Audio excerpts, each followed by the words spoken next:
300 രൂപയുടെ ആഭരണം വിറ്റത് 6 കോടി രൂപയ്ക്ക്. സംഭവം രാജസ്ഥാനിലാണ്. വാർത്തയിലേക്ക്.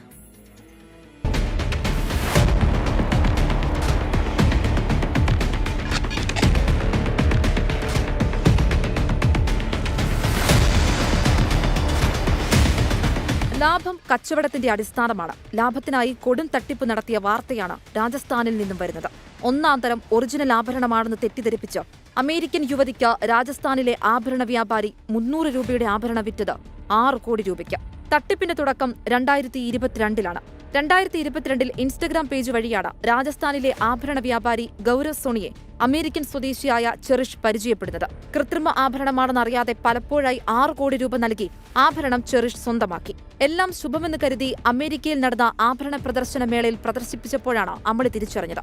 6 കോടിയല്ല, അതിന്റെ ഒരു അംശം പോലും വിലയില്ലാത്ത വെറും 300 രൂപയുടെ ആഭരണമാണ് താൻ വാങ്ങിച്ചതെന്ന് അറിഞ്ഞതോടെ ചെറിഷ് ഞെട്ടി. പിന്നെ ഒന്നും നോക്കിയില്ല. ചെറിഷ് ഇന്ത്യയിലേക്ക് പറന്നു. വ്യാപാരിയായ ഗൗരവ് സോണിയുടെ തട്ടിപ്പ് ചോദിച്ചപ്പോൾ വ്യാപാരി കൈമലർത്തി. തനിക്കൊന്നും അറിയില്ലെന്നായി. വൈകാതെ പോലീസിൽ പരാതി നൽകി. ഒപ്പം US എംബസി കൂടി ഇടപെട്ടതോടെ കാര്യങ്ങൾക്ക് വേഗതയായി. പ്രത്യേക അന്വേഷണ സംഘത്തെ തന്നെ നിയമിച്ചിരിക്കുകയാണ് കേസ് അന്വേഷണത്തിന്. ഗൗരവ് സോണിയയും പിതാവും ഒളിവിലാണ്.